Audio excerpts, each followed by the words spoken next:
week in Square with GraySquare.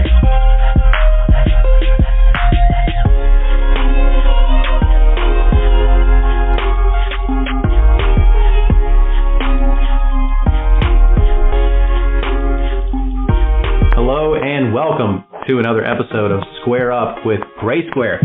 Today we have Tim Koontz, Jay Scott hanging out today. We're doing a three-person podcast. We haven't done one of these since, Jay and I did one with Energetic, right? Yeah, that was a while ago. That was like 6 months ago. Are you allowed to square this? So this would be like a 3-ring boxing guy? Like we got like cage match. We got like no, it'd be you two versus me. So I can punch both of you in the face at the same time. You start co-signing and then what we're getting to, you have no chance of winning. Literally, we'll see what's up, it's fundamentally unsound. Okay. I like to co-sign with arguments and then go back and forth based on whatever's funnier then. Whoever's winning at the time. The typical, both sides of the fence are just obviously wrong, so you're just going to pick the winning team. So I'll give you so a lot of my life I've been a third wheel, right? I've always been around couples as a single dude. What you need to do if they argue in front of you, or if they're like having a back and forth, you have to vocally pick a side. Your natural reaction is to just like let them do their thing. But here's what you got to do, right? They're fighting in front of you. They're making this weird for you. You got to pick a side. Then you got to switch sides in the middle of it. Like, you know what? She's right. You never do this, and this. Like, he's got a point. You are kind of annoying. Does that usually end with both parties hating you, or them hating each other and forgetting that you basically wingman the hatred? What it ends in is what you want, which is them not fighting in front of you anymore. Because you make it worse. Oh, so this is all a selfish thing. So yeah. Party A hates Party B, and Party C gets all scotch-free by not having to listen to any more mayhem. Correct. And I feel like I've done this with both of you guys at different points over the years. Yeah. That sounds like very admirable, Landon. Thank you for participation in all the future divorces of America. Thanks for not assisting in coffee fights, but just I'm trying to keep myself happy and divorce attorneys in business. So it's like Landon before bros before everyone. Sure, sounds like it. I think so. Got it. Third wheelers out there, you guys can do the same thing. It's fantastic. Follow #3rd wheel. Hashtag GraySquare third wheel. All right. It's another training course we're going to do. No, that wasn't the purpose of this podcast, but I think it's a good topic to start with. So I'm glad we have these two guys on because since we've talked to Tim and maybe since we've talked to Jay on here, I don't remember what we talked about last time. We've launched a couple new programs here at GraySquare that we've been talking about doing for one of them for a year and one of them for a few months, and they both at this point are starting to get some legs underneath them and take off. We've also gotten to a couple new locations that we want to talk about. So this will be more of a high-level update on what's going on with the company. And then we've got a great topic at the end that we want to let Jay and Tim fight about, which should be fun. Fun for everyone, except for them two. And I'll probably leave. I'm going to end up walking out of the damn room. That's what's going to happen. We should be drinking for this. Yeah. It's going to be heated. Yeah. All right. So let's start here. Let's start with our program with Sprint. And whoever wants to take the lead on this can. I know you guys are both involved, we'll say equally in different rights. Jay, tell us how we got started in this and then your experience with it thus far. And, take as much time you need. What you've learned about it, what you like about it, just kind of what we're doing with them in general from your perspective. Yeah, cool, man. The partnership with Sprint, I think just made sense at the time that we launched it, just due to the fact that we started to hit kind of a wall or a ceiling with our existing clients with regards to growth in those like respective industries. And the cool part about Sprint is Sprint's primary core product or service is wireless. And what does wireless mean? It means I can be anywhere on the freaking planet, hypothetically, and have a customer, grow a market. And it's something that just kind of made sense. We can go wherever we want and really take it wherever we want. And I'm crazy excited about it, just due to the fact that we can interact with, different customers across multiple demographics from multiple industries. We can really grow with anybody, and it's kind of cool. It allows us to talk to even certain types of businesses or customers that we've never been able to talk to before, but still offer them a very, very, very competitive solution for whatever whatever they got going on. And so I'm excited. I mean, right now our job is to target small and medium sized businesses to help them grow their internal operations using Sprint's wireless service. And there's a lot of different things we can do. It's not just cell phones, tablets. We're talking about the Internet of Things, IoT as they call it. So there's a lot going on. We're still trying to get focused on it, but we're already seeing results, and we're excited where it's going. I might be ignorant. The phrase IoT and finding out that it's so just simple as Internet of Things makes no sense to me. I feel like a child came up with that. Right. I hope the person who did is not listening. Right. But no, that gets me to another question. I'll direct this one at you, Tim. It's not too often that we get a client that gives us such flexibility and creative control over how we market their product. It's usually, here's the product that we're trying to get to market. Go sell it on this time, this day of the week, in this location, and say the following 10 words, and don't do really much anything different than that. These guys have been the opposite. So as the guy trying to steer the ship, how do you go about that? Like, what's the way to go about a project like this when there's kind of endless opportunity and a million different paths you can take?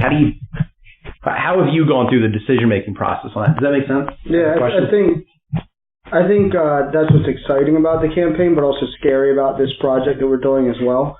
A lot of times in the marketing space, like you're saying, somebody feels like they know what their need is, and they just lack the manpower. And so they'll come to us and say, hey, we know what we want. Can you do it for us? This one was definitely an open book. It was like, all we know is that we want to drive revenue. How? Irrelevant. Where? Irrelevant. Like, when? Irrelevant. Like, whatever you guys come up with. Which, I think is the exciting part of that. It's what everybody wants in theory. Yeah. It's like creative control. Right. Creative control, and also scalability. Like, all of our competitors that have scaled big, they have like a staple project. They kind of put them on the map. Something that, it wasn't an existing program. It wasn't an existing project or somewhere where somebody knew what they needed. It was like a company that was looking to make a massive impact but didn't know how, and they were able to provide that impact. So I think us as a business, that's what we're looking for as well, is to have like our poster child client. I think this probably is our best opportunity short term to do that. Our best chance with the clients and projects that we're working on now, because the other ones are, more for a short term paycheck. They're coming to us saying, here, we have a budget, use it, and get us X amount of customers for doing it. This one's more so, the world's wide open. I literally think this could be a 9-figure project. It would make us, it would take us from where we are currently, which is, a respectable marketing firm, to the premier player in this space. So to answer the second half of your question, as far as, in my opinion, how do you steer the ship in a productive way? I think you ignore the flashy stuff that you don't know, and you get traction by going back to things that you do know, or that you do have areas of expertise. So for us to go through and do like an SEO campaign for some massive Fortune 100 brand, that's not what we built our reputation on. And same thing, like they have a ridiculous amount of money. They could do it. They don't really need us for that. So I think what we do is we go backwards to what strikeouts have we never had. If we do a project, I think there's like three or four ways that we've done projects that are like bulletproof. That there's no bodies in the graveyard of bad projects, so to say. In our project graveyard of bad ideas, There's a couple ones that aren't in there at all. Mm-hmm. So I think you go back to that. And then once you have some stability, then you turn on the creative energy. I think if you use creative energy without any proof of concept, you're very, very, very likely to strike out. You may as well be shooting craps at that point. Yeah. Because like you have nothing to base it off of. So that's why I've been preaching to the guys that are on this project is like, stay focused. Like if I'm a football coach and I don't know the opposing team, I'm not going to run a bunch of creative plays to try and outsmart them. I'm just going to go back to, okay, what has made us win 90% of the time? I'm going to run the old school playbook, the old school defense, I'm just going to do what I know works, as opposed to trying to think outside of a box that may not even exist. Mm-hmm. So that's been my objective, is to try and keep the guys focused on converting, an interested party to a live customer for the client in ways that we have demonstrable proof they've always worked. And then I think the sales pitch to the guys, the reason the guys are excited about a new campaign like that is that it's like, hey, once we get the most basic concept down, then we can do whatever we want. Mm-hmm. Like the sky is kind of the limit there. Like with this client, we could put, we could wrap planes in the logo and call that marketing. Mm-hmm. We could go as creative as tech routes, as old school as telemarketing, mm-hmm. as literally you're right, the possibilities are endless. But I don't think you start with being that expansive until you understand the product, understand the limitations, the obstacles you have to face in the customer acquisition process, mm-hmm. So I think you go backwards. You go back to basics and then get creative. And the basics aren't necessarily a particular way. I would say for the people out there that aren't affiliated with us at all, I'd say the basics of what you're good at. What are your core things that you're 100% confident in? And I think it's with anything. Like if I were starting a food truck, I would do my ancestry is German. I would do old school German food because I know it tastes good enough for my family to keep passing it down. It'd be as crazy as me going, what I'm going to do? I'm going to do Cajun food. Why? Unless I were an expert in that, I would go back to the most basic thing that I understood. And then once I have proof of concept that a food truck works, regardless of the food, then it's like, okay, let's branch out and diversify. But I would imagine somebody like Steven Starr, who's a Philly dude, I bet his first restaurant was whatever he knew the best. Yeah. He didn't start with sushi. He's not a Japanese sushi chef. Mm-hmm. So I think that would be a foolish mistake that would probably be made. That would be a crapshoot. Yeah. Because you don't know what's working and not working. You don't know whether the sushi is terrible, whether your concept's terrible, whether the layout of the restaurant's there, the location, whatever. If I limit it down, that's a computer, not my phone. If we limit it down to what you know the best, then you have a base to really get creative. Yeah. So I think it's an exciting project. Yeah, it really is. Sprint owns 83.5% of the 5G thing. Mm-hmm. And I think it's an inevitability that we want more internet and faster internet. I think, Uber's trying to get self-driving cars across the globe and eliminate car ownership altogether. If that's the goal, and they have hundreds of $1 billion to pull it off with, it's going to, that entire industry, the self-driving, robotics, all that stuff, is literally reliant on ridiculously fast internet with massive bandwidth. And Sprint would be the only people that could deliver that if we go towards that future. The only other possibility for Sprint to become irrelevant would be regression. Mm-hmm. Where people are like, you know what, I don't want a cell phone anymore. Right, sure. Which I think is the most ridiculous. That'd be like talking to somebody in 1980 about freaking self-driving cars. They'd be like, you're out of your mind. Sure. Us going backwards away from 5G, I think would be equally as ludicrous to even consider as a concept. The internet's just some fad. Yeah, right. Yeah, it's just a fad. Yeah, we're going away from it. Yeah, that was a conversation in 1994. Sure. To think that we're gonna go backwards now after we, after people don't do anything for themselves, it doesn't involve the internet. I don't think so. Well, just to add to that briefly, is just that I think the cool part about Sprint is not just the 5G push. It's just the fact that they operate in, like, literally they offer a solution they have a solution, I should say, to multiple industries. Yeah. Like the fact I can walk into any business, small, medium, or large, and just say yes to everything that's the cool part. And like they're the only ones going to do it because they're the only ones with the bandwidth. Correct, and that's what you're saying. Like the sexy stuff is a result of the least sexy thing in the world, which is they own the bandwidth. Yeah. Bandwidth is the most boring topic ever to talk about, but that's what's allowing them to be able to do this. So for us, that's what's exciting to me about it is that we're kind of attached to the only possible winner. Right.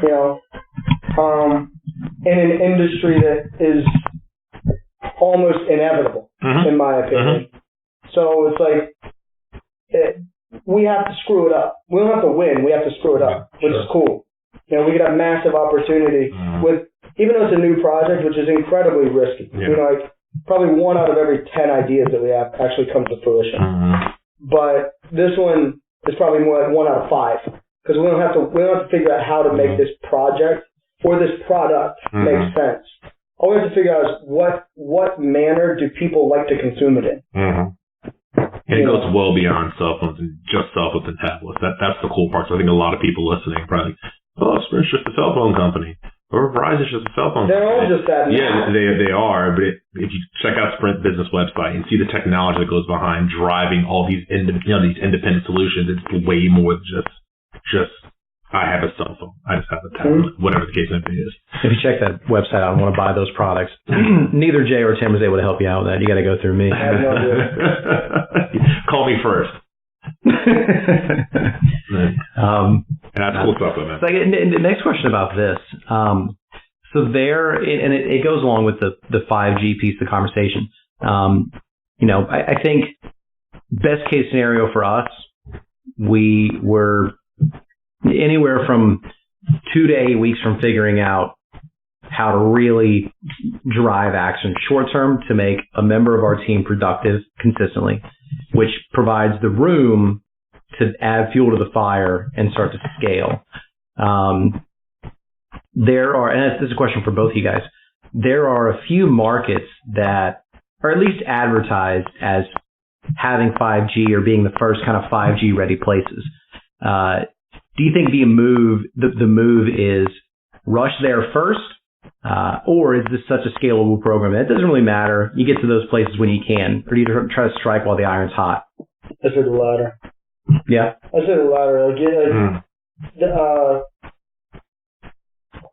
There's an advantage right now to live in New York City over Philadelphia or Boston in regards to telecommunications. It wasn't that way until 2 months ago, but there is right now. So, yeah, my initial reaction to that question is, target the low-hanging fruit. They're the easiest place. Like, literally, if you go to New York City right now with an iPhone 11 on any network, and you go to New York City with an iPhone 11, or with take the Samsung phone. If you have like a Samsung Note 10, S10, or the Note. The one that's built for 5G. Yeah, if you go to New York City and you have Verizon or AT&T or whatever, you're going to get around 40 megs of internet. If you go with Sprint, you're going to get 530. Like that's insane. Right, now if you go to Philadelphia, Pennsylvania, where we're recording this from, it's going to be 40 and 40. And now it's just, now you tie back into the preconceived notions. Like people's preconceived notions currently are not inaccurate. It's that there's more places in the United States. It's percentage points, and those percentage points are relevant. There's more places in the United States where AT&T has coverage versus Sprint. Sure. But if I live in a metro area, if my business operates in metro areas, in urban areas, you'd be crazy. You'd literally be crazy. It's 1/5 the price with 15 times the service. Yeah. It'd be like literally buying it'd be like buying a Honda full price, or buying like a Kia for the price of a Ferrari and a Ferrari for the price of a Kia. Like you're getting like the best car in the world for the cheapest price, or you can get the worst car in the world for the most expensive price. So if I'm in New York, Chicago, Kansas City, any of the NFL cities, like literally you couldn't rationalize as a good business move, which I think it gives us a power position, especially in those towns. So yeah, to go and fight tooth and nail in, you know, I don't know, what's a smaller non-NFL market? Someone for, you know, Orlando. Sure. Why go to Orlando when you go to Miami? Go to Orlando in a year. Yeah. You know, when it becomes a 5G town. But like for now, I would go Miami before I went to Chicago, because you have two competitive edges. In New York City, you have best service, best price, and creative solutions. Right. In Pittsburgh right now, you have best price, same service with creative solutions. Right. So you may as well get everything working in your favor. See, I have a little bit of a different angle on this. I agree with a lot of what you're saying, but I guess to go back to the initial question was like, go chase 5G, right? Pretty much like go launch in a market that has 5G already about Atlanta, right? That's what we were asking. Yeah. So here's my opinion, and I think I don't think most people understand what 5G is really about. I think that's the first hurdle, because most people think it's just speed. It's just upload, download, how fast your device can operate. But they don't really understand that it's about driving like almost automated services for the planet. That's what 5G is about. It's about automating things, or it's about, that's what it is. It's about automating basic activity. And until the public understand what that's about, it's not just about upload, download speed. I think you are kind of chasing a little bit of a whale. Until most devices are 5G capable, I don't know if people are going to understand what the hype's about. So I think it's kind of like this, like the second go around. Like once all the iPhones become capable of supporting 5G, once, basic services around an office or your home can really operate off the 5G network, which I think goes like 6 to 8 months after a city launches or something like that. It's when you kind of go in. And then that's my own personal opinion, because I think people start to understand at that stage, and maybe I'm wrong, but like, I think the first go around. The caveat I was throwing on mine was like, if you take this out of Sprint land and into just general business advice, is I wouldn't cherry pick if my strength is not there. Sure. Like if my strength and talent is located in Chicago, Illinois, and somebody says, oh, you can do like it's easier if you're in Los Angeles, but you don't have talent in Los Angeles. That would cross the line. So you'd be better off with a worse product with strong teammates than weak teammates with a good product. Sure. There's a million good products in the world. So I think that would be the only caveat I would say. If you'd had the opportunity, it was like, hey, like every city is just a city, and it's irrelevant where we go, I would say start with the low-hanging fruit. Jay's opinion is slightly different, but similar. But yeah, like if I don't have the talent, and they're like, oh, well, Birmingham, Alabama was the best. I'm like, man, I don't have anything in Birmingham. Like, and like. I can't just relocate everyone. People have families and the whole 9 yards, so it may not be an opportunity physically if I need to be. I'm not going to Birmingham either way, personally. But go ahead, continue. Why, Jay? There's no part of Alabama that I'm taking in. I'm just going to leave it at that. No, they ain't done. They're lovely to me out there. It's not. It's terrible. They're nice to me out there. Anyway. And Tim. People look like us. Right? Well, I don't look like you, sir, so I'm good. Staying the hell out. Oh, man. There's a lot of capital I would need to go down here, brother. Everybody's got a price. Mobile. You're right. What was the price of your safety? My family's listening to this. They're not. All right. So the next program that I want to get into that we launched is what we kind of label as commercial energy. This is something that we launched. How long ago did we get in this space? This is about the same time, 3 months ago, that we got into commercial, something like that. Well, it's been 10 10 years, probably. Well, I mean, you know, But coming back to it. Under our current umbrella, Yeah. you know, we'll call it a few months. You want a quick opinion? Is that what we're asking? Yeah, I mean, just update or whatever? Yeah, just kind of an update on, you know, how, I mean, because it's been yours and Kirk's program for the most part. You know, just an update on why we got into the space. You know, the space this go round. What we like about it, where we're doing it, what we think about the future with it. Yeah, I mean, like the energy thing's kind of it's a more simplistic industry that has less moving parts once you get outside the trading side of it.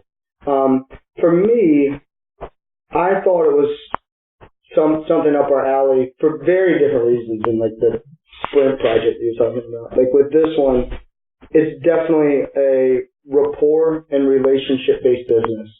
And when we got into it, most of our guys at the time were in their 20s, and no matter how well networked we wanted to imagine that we really didn't know the layer of people that could make you a lot of money in that space, you know, which is not 25-year-olds.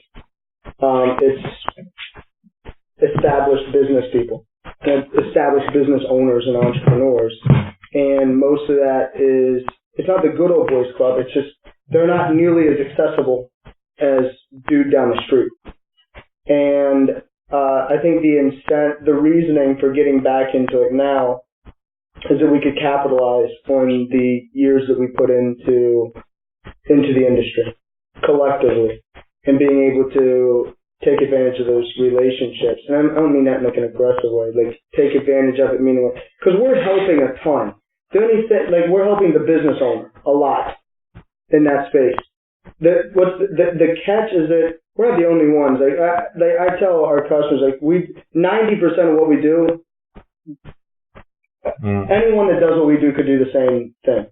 The other 10% is that we've been around a long time, and we know we have better relationships with better exit strategies and better licensing. You know, we have, like, when you say where are we doing it, we can do it literally anywhere, and most of our competitors can't say that. So, like, if I have a buddy that has a business in New York City and then also in Washington, D.C., Florida, and California, most of our competitors could probably only hit one of those four. Mm-hmm. They could probably only help him or her in one location out of the 4 cities, where we could run the gauntlet and help them across the board. But who the business owner is going to choose to help them through these processes, I think is more of a relationship and rapport thing. And I think we're better prepared as a business based on our tenure as a company to be able to handle that industry more effectively than we were before. And that makes a lot of sense. And just to give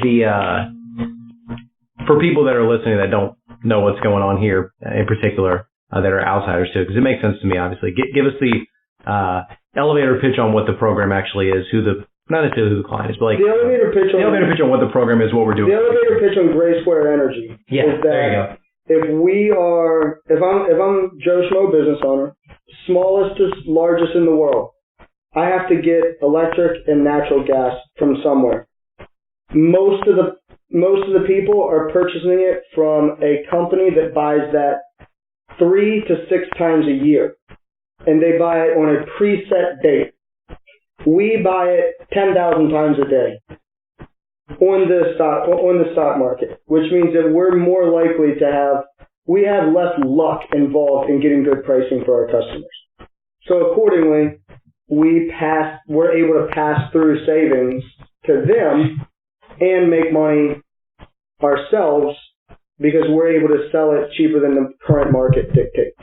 And it's not because of anything other than if I'm, the purchasing manager of New York City and I happen to buy on September 21st, what if it's super high on September 21st? And what if the 22nd were super low? It's the same thing as if I'm an amateur stockbroker versus a professional stockbroker. They're trading thousands and thousands of transactions, whereas Landon Atkinson, the guy trying to retire, is just purchasing at whatever randomly assigned time it makes sense. So that's basically it. So we purchase hundreds of times, thousands of times, as opposed to preset times. We purchase based on the market, and we're able to pass that savings through to the customer.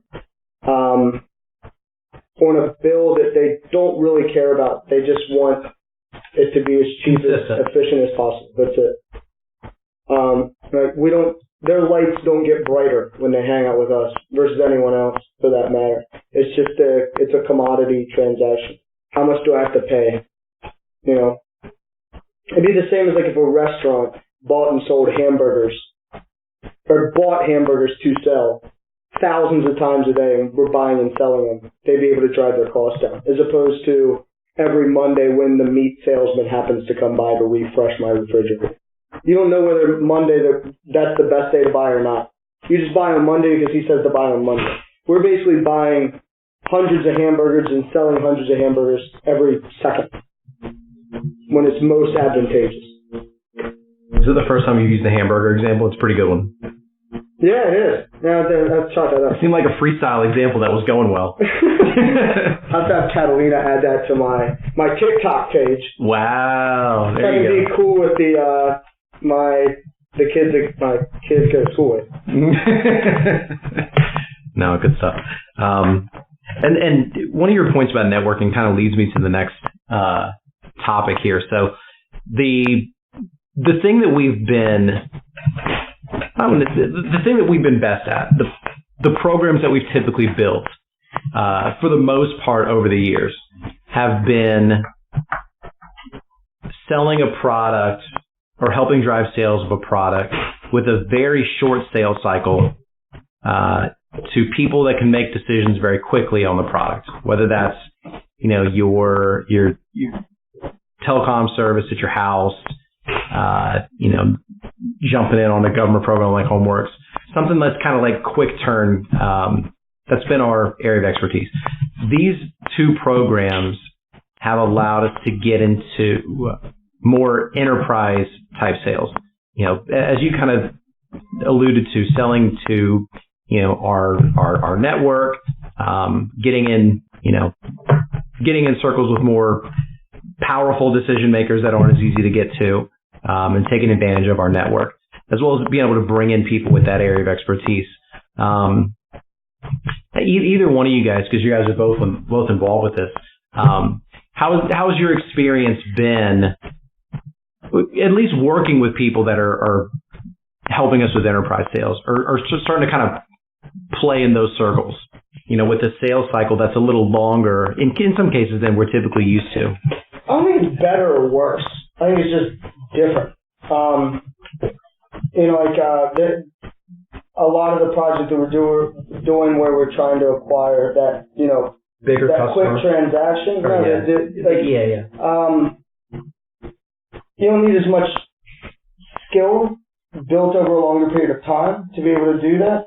But accordingly, so for us, we're also dealing with a lot more issues that we have to chip away, and habits and hobbies habits that we have to build within the people.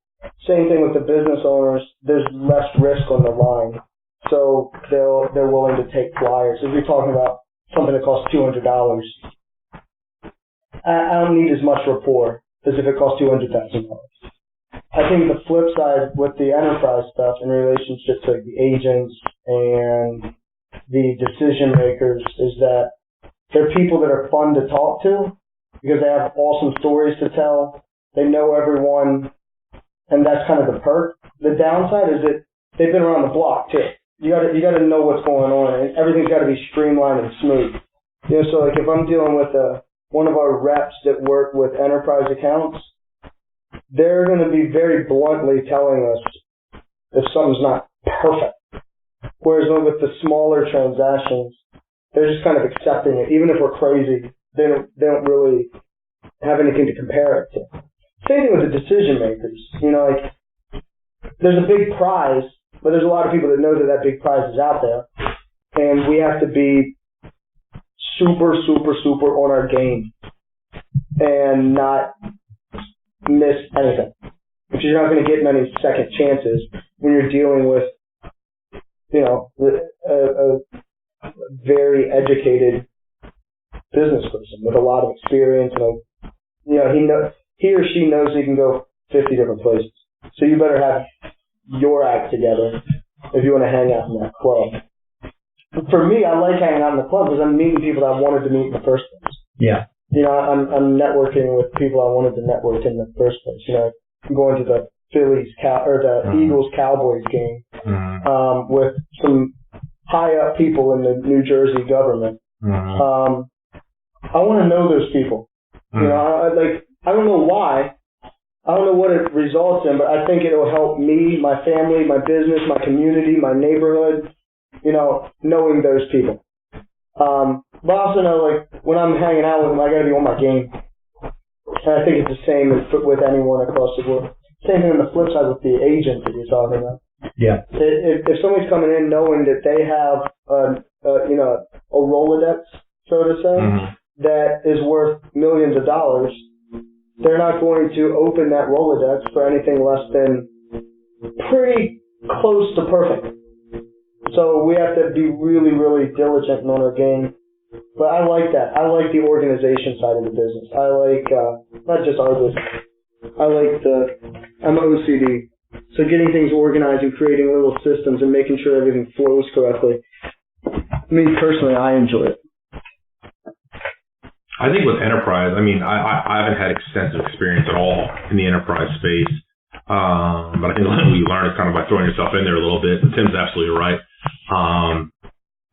You definitely got to be on top of your game. But I think the cool part about pitching business solutions to larger accounts, it's not always about, it's not just about beating a price point. It's a lot of relationship building and trust. And I think that's the first part of it. But the second part is it's okay not to be able to beat a price, but if you can provide an answer to a problem, that's kind of where it is. So the conversation's a little bit different, I think, with an enterprise account versus. This would be really respectful of the fact that there's a lot on the line. I think our reputation as a company collectively is that we're very respectful of that relationship. We'll turn somebody down of quote unquote helping them if we're going to be the only winner, which leads to bigger wins. Because they know there's a lot of people that we've had a relationship with that has never monetized for 5, 6, 7 years. And I think that's why they respect us when we finally come to them with an idea, because they know that we haven't pitched all the ideas in the idea graveyard to them. We're respectful of the fact that they have there's people's jobs and lives on the line, livelihood on the line, and we're not trying to get a short-term paycheck in exchange for that sincerity and rapport and honest helpfulness. So I think that gives us an advantage in that space. Is later, if the answer to a difficult question is I don't know, give me a minute, they know that we're going to be diligent to find the right answer for them, as opposed to only the one that suits us. Here's what's crazy ironic about what you're saying right now. I was out today, training someone doing field activity, interacting with, business owners face to face, present Sprint solution to them. And the guy that I'm training was going through the process with this guy, with this business owner, and he kind of looked to me for a little bit of advice on how to answer a question. And no exaggeration of the truth, I straight looked at the business owner and told him, I was like, where you're at is good. Unfortunately, I can't help you out today, but I'd rather, walk away than have you upsell yourself on something that you don't need. He looked me dead in the eye. This is no exaggeration that happened today. He's like, you saying that just got you X. Yeah. And he went from his current, business solution that his current service that he had. He said, you're not going to get this account, but I'm going to give you this other one. And that's exactly what happened today when I was on the training, because I straight looked at him and said I was like, you seem like you're in a good situation here. It's cool talking to you. I can't really help you here versus trying to circle him around or circle sell him, whatever word. Yeah, and I won't come back with an idea until I have a good Exactly. I literally was about to walk out the door. He's like, I appreciate how you operate. He was like, well, let's talk about this one instead. You can help me out here, but you can't close me here. And then he said, come back in 6 months because you will be able to help me out after that. And I have a reminder on my calendar for 4 to 6 months from now. Like, yeah. But yeah. That's solid, man. Yeah, it happened today. Like, no exaggeration. Well, it happened with the people we were just talking to as well. Mm-hmm. I mean, there's totally an opportunity there for us to be, not exploit them, but to have just a win for us that wouldn't really be a win for them, and we didn't take the opportunity. We said we'll help you with what we can obviously help you with. It's two-sided, and then we'll come back to the other stuff when it makes more sense.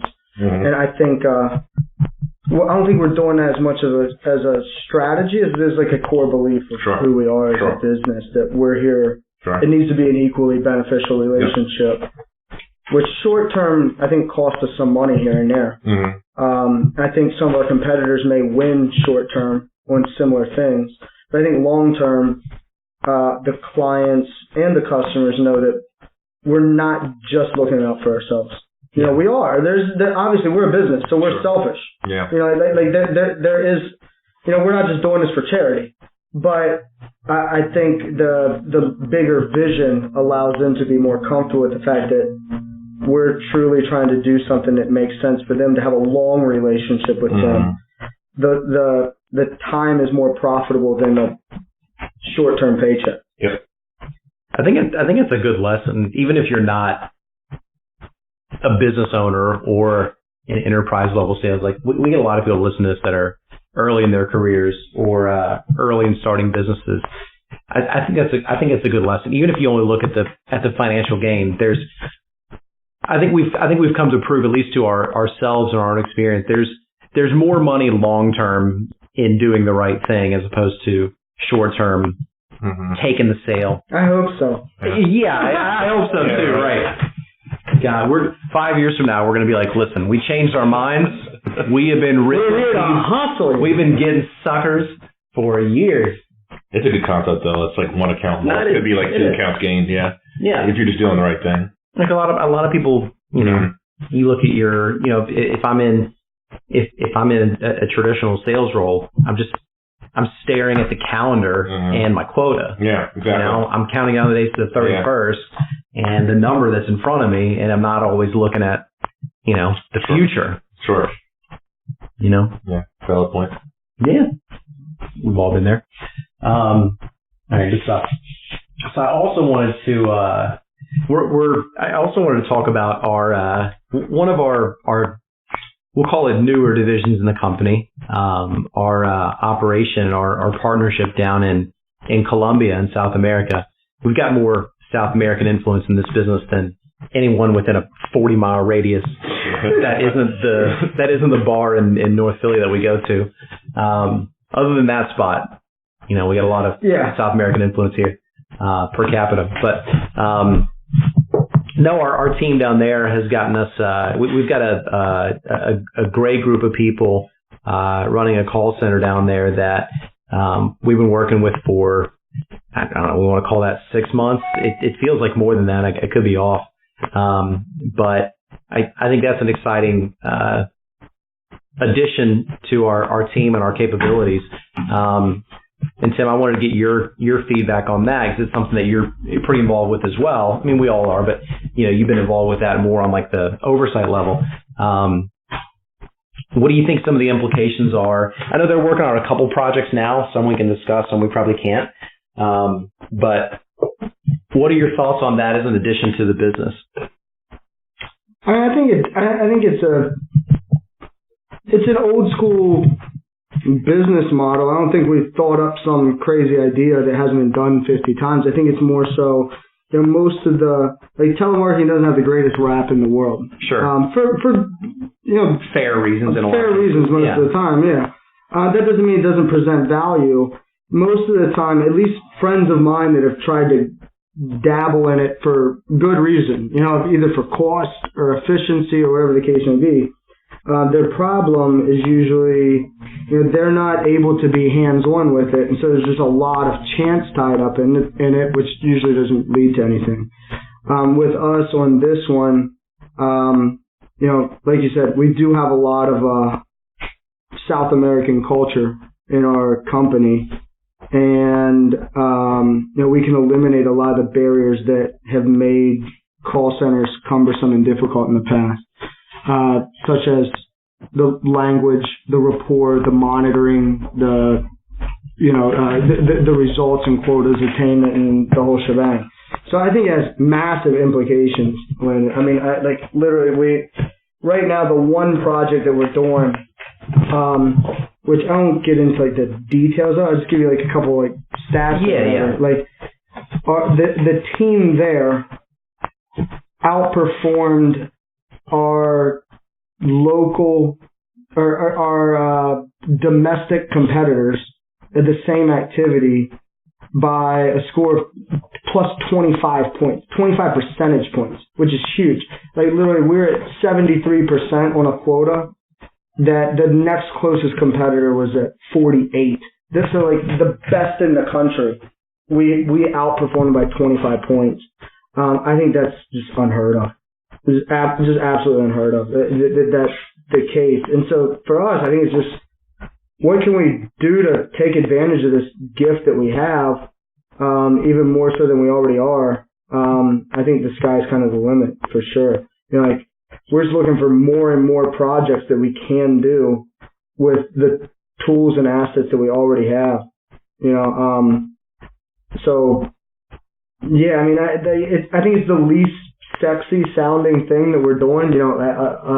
Telemarketing projects, but people still want it. You can still hit numbers quicker than you can hit through a lot of other strategies. It's not as fast as the internet or a Super Bowl commercial, but it's a lot faster than a lot of the other traditional sales methods. And same thing, usually the problem is not skill level. It's more so whether somebody's going to do the job that they were actually paid to do in the first place. And we don't have that barrier. At the call center, our house in South America is literally 2 miles down the road, and we can catch up with it as frequently as we would like. And the team is motivated. They work hard. They're really good at what they do. We have an amazing manager that's running it at a local level. I think there's just so many possibilities that we have that literally most of our competitors aren't going to have. And it was just it was a luck thing. It wasn't. It was that if you understand the business community and you don't understand the culture, like the social culture, if you understand the way the country and the region works, you can't get in. So how do you learn those things? You can't learn it from some book. You can't learn it. You learn it from being there firsthand. And we just got lucky because we have a lot of people that are from there firsthand that were, business owners there or here or both. And I think it gives us a unique advantage. It wasn't planned. It was just, this works awesome. Let's keep doubling down. What clients want in on this project? I think what's interesting is just, and I agree with everything there. One of the things that's been interesting in my experience is, and we get to go to South America when it's 95 degrees, when it's 5 degrees up here. Exactly. We got to get that trip on the books again soon. The next trip to go visit those guys. Even though you just got back, we got to get another trip in. So some of the interest that, in just talking about that with people in my own network, I've generated a lot of interest from, well, not a lot, but some interest from small business owners that would like a sales force, but don't have $1 million to invest in a sales force and like the call center as an option, because of its scalability. And I think that's one of the things I like about these guys is that, they're not stuck to one particular task that all 50 of them need to do all day, every day.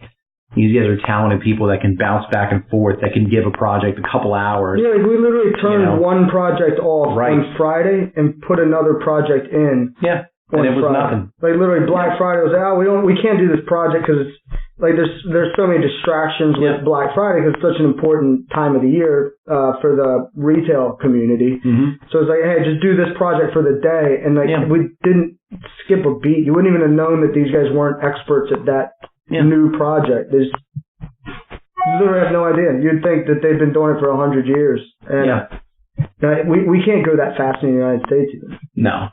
It's not. Well, once again, it's not an international thing versus American thing versus what. It's just their expertise is different in that space. Their level of motivation to excel is different than it is here in that particular arena.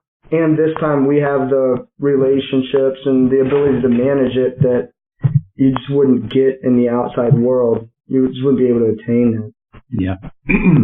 And you're right. The guy managed on is a rock star. Mauricio's an absolute stud.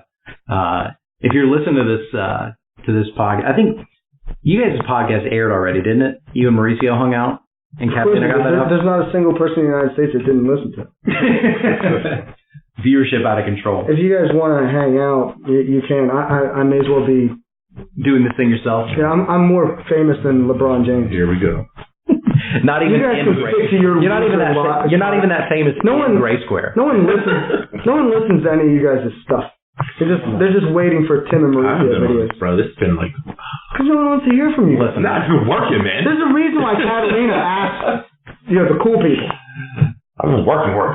They want, even though this isn't a video, they don't want ugly people like yourself. They just don't. We can't. You can't deny the consistent face of the brand. Your boy right here. No, but check that podcast out too. Tim and Mauricio go back and forth on a lot of good stuff. I get a 20-cent royalty every time somebody does it. Yeah. You're getting paid? Bro, you guys are getting paid? I had to catch up on these. I've watched I missed half of it. I've been working a lot. Just watch this Tim and Mauricio. I have probably 3 of these with the podcast. Yeah. Well, look, just I feel like kind of pushing them out. You know how they started making those business books? Yeah. Where it's they take a 500-page book and they put it into 3 pages so you can read them a lot quicker. We need to do that. That was kind of like this podcast. You could it was basically getting an MBA in a 30-minute podcast with the 2 smartest people that have ever lived. You and Mauricio? Yeah, that's kind of how it was. Or you can sit and listen to 500 podcasts and probably not learn anything with jokers like the other people that I have to talk to. Right. I'm here for the expertise points. That's right. I know Mauricio's going to listen. He's in on all this stuff. He's definitely making me props for that. No doubt. Yeah. No, Jay. I don't listen to as many of the. I used to listen to them all initially when we first did it. Then I kind of feel a little narcissistic listening to it, to my own voice for an hour. Yeah, listen to myself talk, and just feel I really do sound good. Wow. Yeah. Wow. God, this is definitely a radio. I look great in that video. Right. I asked Ashley Owens, who did the little video thing with me, I was on her show. Yeah. She said the same thing. She's like, I don't watch any of these. Really? Yeah. She has this TV show online that she does. And just probably 100 episodes of this thing. She's like, I never watch any of them. Mm-hmm. I watched the first one. I don't watch any of them. It started getting weird after a while. Yeah. For me anyway. Hearing yourself talk. But on the flip side, I feel I don't know, it's kind of weird because today it's normal for self. What's the word I want to use? Hence the selfie. People taking pictures of themselves. Yeah. So maybe that's why I don't take selfies. Yeah, because sure. I know what I look like from every angle. So there's no need to take additional pictures of myself. I mean, what happened to the world where you take pictures to enjoy experiences? No. Yeah, I'm going in right now. All right. Now selfie. Let me take as many pictures of myself as humanly possible to get a thumbs up. Mm-hmm. I said it. I said it. I know I look good, so I ain't got time for that. Confident myself. So we had arguably the debate of the month at least on Friday morning, if I'm not mistaken, and we decided to include it as a topic here. And I don't know if it'll get as crazy as last time. Catalina can clean it up if you guys swear too much. This is the square up topic. This is the point of disagreement on the validity of the Ancestry.com /23andMe craze we'll say, on whether or not this is a real way to find out who you are and where you're from. So, Tim and Jay have different views on this. Dramatically different views. So, if you wouldn't mind, each of you are welcome to state your case. Okay, so here's where I'm at with this. Remember, water. I didn't actually pay for this. My little sister bought me the kit because she did it. And the more people that do it in your family, the more precise the genetic testing, the DNA testing. Right there, I'm already out. Right, so how is that even possible? Well, how is it possible?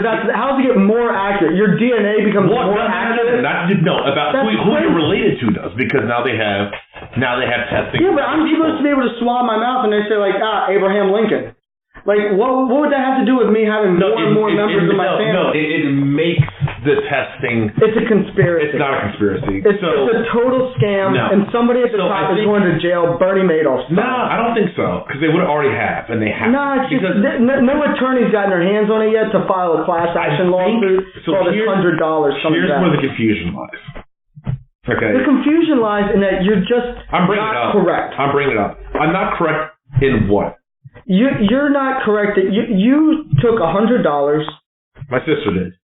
Your sister took $100 right. and could have done anything with it. Instead, she gave it to somebody who scammed her. Why do you believe so? Because I don't think... Why is that inaccurate? Why is it not right? If I am standing on the border of Canada and the United States... Okay. Per this testing, I should be able to tell where my ancestors are from. Which means, hypothetically, if I were born 1 inch north of the border, as opposed to 1 inch south of the border, my DNA would change. Okay. Like, these tests are so accurate that I think it's a myth. It's like, you're 11.1% Guatemalan. You're like, wait a minute, what's the difference in blood between a country that's like 100 square miles versus the second country that's 100 square miles? Okay. If I cross that border, all of a sudden it's like, no, you're from Honduras. And you're like, wait a minute, how? My blood changed based on when I had a baby. So that's ridiculous. So that's what I wanted to bring up. How do I know I'm from? How do you know you're from West Africa and not another country in West Africa? Here's what it is. It's your misconception of what the test does. Then it doesn't do anything. It doesn't say you're from the United States. If I go to Ancestry.com, if you look at this map, who was my grandfather? Look at that map. So I did a test. Does it say you're from America, or does it say you're from this big ass blob? It says you're 20.7% Nigerian. And that's the part. That's where the country lines are now. If you look on the test, if you look at the test, it says like you're from Western Africa, or you're from. It starts off with like a large thing where it says you're from like this area of the world, and then it breaks it down. And saying, "Hey, Mom, who is the do you see where it says Western Asian person in our family?" And she'd be like, "There aren't any." Well, your mom's not gonna know. I don't buy it, man. I don't buy it. It starts off with a very large category. So Jay's says that he's 8.1% Italian and 2.9% Spanish and Portuguese. So like, what if I was in Spain 36.5% and I crossed the European line, is the first category. I crossed the line from Spain into France. Immediately, my DNA is different. That's ridiculous. But here's the thing: they should be able to tell me that I'm DNA is different from someone that's French to Italian. Your DNA is not different. That's where you're taking it to the extreme. It's just there's only one group of people that have ever tried to use this logic. We're not taking this back. We're not talking. No, we're not doing that. It's not what you're about to say. It's true. You're 20.7% Nigerian. How do you know it's Nigeria? What country is right next to Nigeria? I don't know. I think like Ethiopia is south of Nigeria. There's Egypt is somewhere around there. So this imaginary line that we made to separate one country from another automatically made people's DNA change as well? No. Because I guarantee there's somebody out there that has this exact same thing that says Ethiopia. So, like, if I'm from Ethiopia as opposed to Nigeria, my DNA is different based on an imaginary line drawn by humans. It's not Scientists DNA. It's not DNA. Smarter That's what I'm trying to say. It's not DNA that's saying where you're from. Drawing a line on crap, being like, the DNA, that guy's blood is different than that guy's because he lives on the north side of the line. You're misinterpreting this. The DNA is painting your ethnicity. That's what it's painting. The line was made by whatever person that made a map. So we've been arguing for the last 50 years that there's not a difference between black and white people. It's just a color of skin. But they're not any more or less of people based on their race. Agree. And now all of a sudden it's but like, no, they're different. You're taking it far right. They're different. You're taking it far right. Because that's not what it's saying. It's saying that if I'm black and you're white, there's a clear difference in DNA? In characteristics. No, in characteristics. There's a reason why I'm taller than you, Tim. I'm about a foot taller than you. Why? That's because Dad and Mom were tall. And why were Dad and Mom tall? So how would they get Grandma and past to me? Grandma were tall. How would they get past to me? Through genes. Through DNA. Okay, cool. Right. So, but like which side of the line I happen to live on between Nigeria and Ethiopia does not change my DNA. It may change my height. It may change my eye color, but it doesn't change my DNA. I can link these two if you're listening. Let's go here, so check it out. So if I have, as per this test, DNA makes you less intelligent than me to actually buy this crap. If I have a little bit of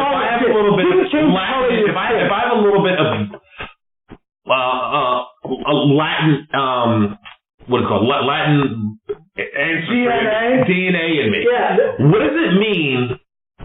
What does that mean to you? It means someone from Spain at some stage in the past. No, but Latinos aren't Spanish. They speak Spanish because a bunch of all Latinos Spain came in and started killing them. Well, exactly. But so now all of a sudden they're mixed. They're mixed. They're people from Spain. English because of a bunch of Columbus is Spanish. From England. Christopher Columbus has nothing to do with DNA. It's Spanish. He came over a boat and landed somewhere in the Caribbean, if I remember my history. They started massacring people, and now all of a sudden they speak Spanish. But they were mixing, they were having sex with people that were indigenous to the area. Right. That's where the Spanish descent came from, and that's why people in Southern America but to speak say Spanish. that Peruvian is different than an Ecuadorian because of a line that we drew makes no sense. But now to say, that guy is from South America and that guy's from Europe, I could see how that would, but that's not DNA. But that's not what the test I happen to live somewhere. So the test has two parts. My DNA, because I'm from Maryland, I have different DNA than people from Pennsylvania. No, I'm originally from Maryland. Not at all. Me, I have Marylandese not at all. DNA. So you're taking it too far to the other way. Happen to be born in Jersey, which means your DNA is different than mine. Maryland different from Delaware? Nothing. There's just a whole. So this is all people in North America are the same. Native American people from South America. This is what it's saying. It's like this is only chasing your. So all Native Americans have the same DNA, regardless of where they were from. DNA doesn't show where you're. If you got on a plane and had a baby in Europe, though, all of a sudden that baby's got extra different chromosomes. That's not what it's saying. That's what it's saying. It says right here. You read the DNA painting. The DNA painting is just showing 7.9% Senegambian and Guinean. 7.9%. Like grandma. And they're based on the line. Only was 7.9%. So 7.9% of your family was hooking up with people from Senegambia. No, I mean never mind. I'm not. Of course you're not, because there's no way. Because that's not what it's saying. This guy is going to jail. This guy will be in jail. That's my prediction. Take it to the bank. Go to Vegas. The odds are like 1-to-1 that this guy's a scam, and this all comes back and backfires in your face. I spit in it. Let me ask you this. Yeah. So if I spit in your cup, they're going to give me my DNA? What if we both spit in the cup? Then it will come back inconclusive because they would know there's two different samples in there. How? Genetics.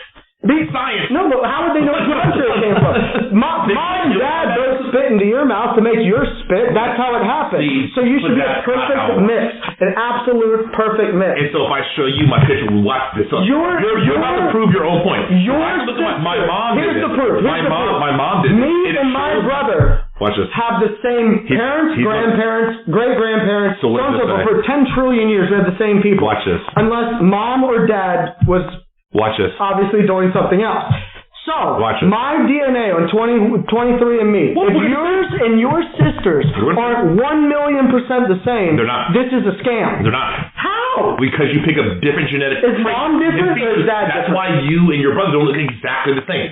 If you were twins, but that's nothing to do with country. This is from a country. No, but you're mixing. How? Wait. So, what country are you and your sister from the same parents? Yes. Mom and dad. Yes. Are both, and mom wasn't hooking up with the mailman. No, not okay. So mom wasn't there. Because they had to hook up all three of us on. Meaning, there's no way that your sister is 7.8% Salagambian, and you're 7.9%, because it's exactly the same. You have the exact same 1,000,000,000% lineage. Okay. So how is sister A? You only need one per family. I can test the youngest member of the family, and everyone else's is going to be an exact copy. As soon as this pops up. This is based on my zero science. Look at this. So prove this wrong. So that's my mom. That's my sister. Right. I'm fit. Look and click on it. You're half mom and half dad. Correct. But me and my sister. Sisters half mom, half salesman from down the street. Look at this. Some guy was slinging Sprint and created J. Scott number 2. Look. That's what happened. Look at this, please. And then I want you to look. This is your sister? No, that's my mother. Well, I know this. Okay. See what's my sister? But she's got two people mixed together too. Right, but it shows you. Look. Here's my sister. Here's me and my sister, and this is how we're genetically. Now, do you see there's a difference here? Why?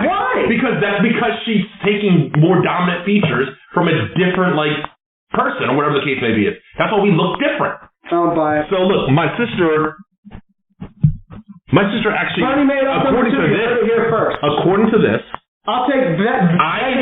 I'll be your bookie. I inherited more European features or DNA than my sister. European. No, it's not.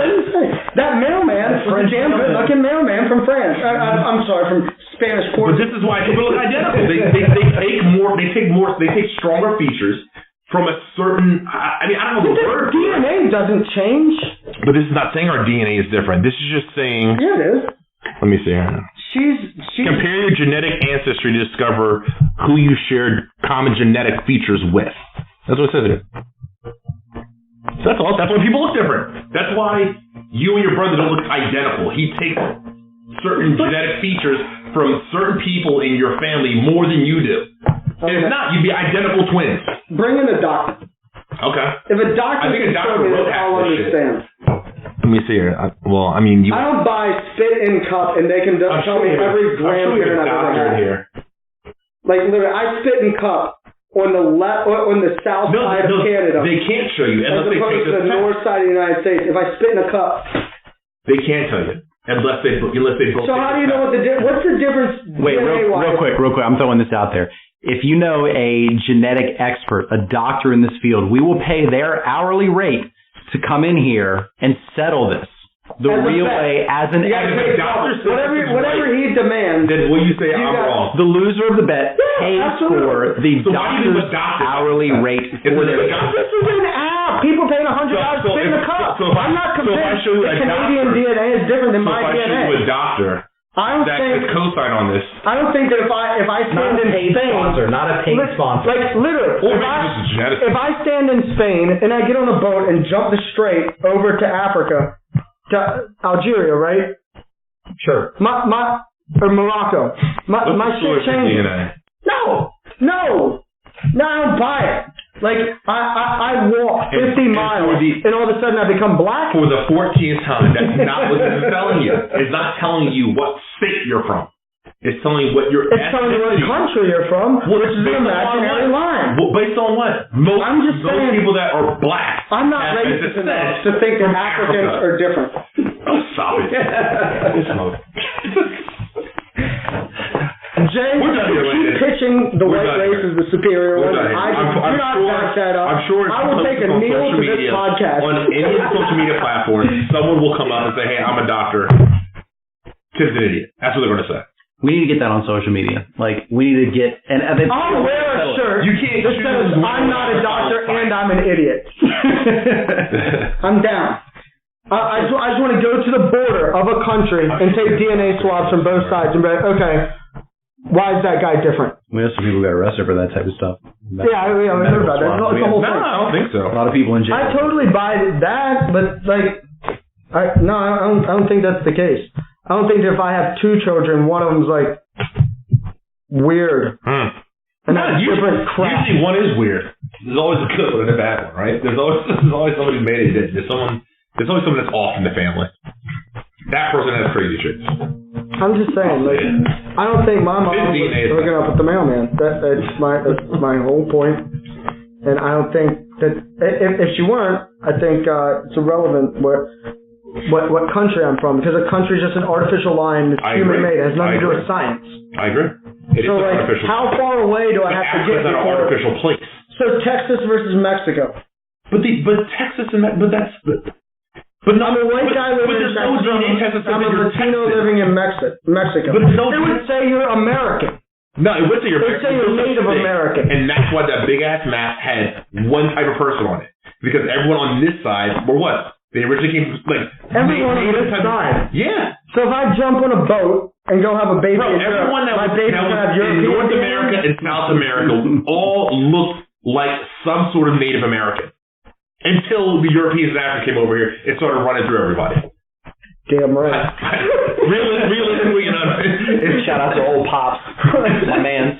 They all looked very similar. They all had some sort of Mayan look to them, or some sort of Native American. We're relabeling this video from square up to Jay's racist rant. Until I think so. Freaking the JRR Columbus Jay's racist and DeSoto and all them boys came over and started acting like they had no sort of. In spite of popular beliefs based on racism, we're an equal opportunity employer. We'll hire anyone. Look at our diversity. Just because Jay doesn't believe in it doesn't mean that we don't corporate.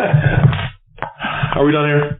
Are we done here? Yeah, because I got to run. I don't leave until somebody admits defeat. Admits defeat. All right. We'll have a round two. The History Channel might back me up on this. The History Channel has ancient aliens that built the pyramid. Yeah, and I agree part of that. I agree in part of that. Then I think I'm at least partially alien blood. I want to see it on my DNA test. Well, if you get an alien, you can probably test that. So until that happens. No, but I'd be able to pick it up. Like, if aliens were floating around, one of my grandparents was, loving that. That alien booty. All about it. Somebody's got to chasing do it. Right. Somebody's got to do it. Chasing it through the cornfields. Right. Loving life. All right. Two things to close it out. One, part two of this is where we hire an actual expert, someone that's not employed by, either 23andMe or an anti-group. And then it's going to go over off the deep end. Yeah, just to give their opinion. We actually, and the loser pays their hourly rate. Then we kick their ass. Yeah, because then we pay them a lot of money for no reason. Because they went to medical school, right? And also, we also have to get in here. We have to encourage people we have to split this into two parts so people can see, if they want to hear our business conversation and the company. That'd be like the NFL Network where you can watch it from either team's announcers. If you're on Team J, you can listen to it from his announcers. You guys close this out. All these ridiculous people. I think we're closed out. Everyone's excited and happy that the world's not racist. You can't determine DNA based on spit. We don't believe in math anymore, genetics. I just want to take some of my spit. Doctors, anyone else. What if I take a drink of Coke and I wash around my mouth, spit a little bit of Coke back in? It will come back as inconclusive. Just a little bit. There's always stuff in your mouth. People don't walk around with did you mouthwash out in their DNA? Then before you swabbed, what did you? No, I just spit up to a certain line in this cup because they needed an accurate sampling. Right, but how did you know your mouth was clean? What if your wife kissed you right before that? That would throw off your DNA completely. How long is that going to stay in your mouth? That's why you have to spit to a certain amount. Sanitize it. So you have to sanitize your mouth because of all the crap that's floating around in the water. Thanks for hanging out with us today. We're no longer entertaining this foolishness. Thanks for rocking out, guys. I'm sure there'll be more to come at a future date, but outside of that, keep rocking on.